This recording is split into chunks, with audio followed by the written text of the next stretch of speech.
যখন যায় কলজেখানা মদিনায় রেখে আসতে চায়। আমরা নবীর আশেক তো, কারা কারা আশেক একবার হাত তুলে দেখান তো দেখি। নবীর ব্যাপারে কেউ কথা বললে ছেড়ে দেওয়া যাবে? জোর করে বলো। আওয়াজ বাঘের মতন, বিড়ালের মতন বেঁচে থেকে লাভ আছে?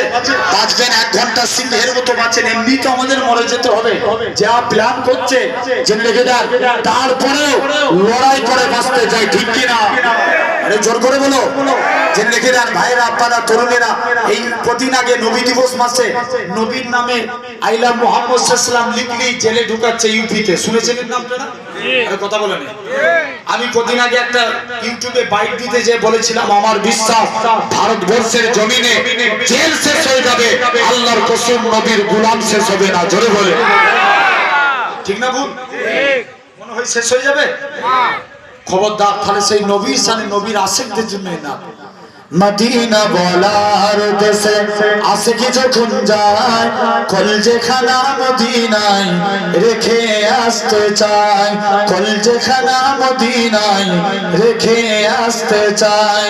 হইতে পারে তারাও যারা ছিল মদিনায়, মদিনা দেখিল নাকি দেখিল জান্নাত, খোদার দুনিয়ায় আর চাইবার কিছু নাই, খোদার দুনিয়ায় আর চাইবার কিছু নাই, কলজেখানা মদিনায় রেখে আসতে চায়।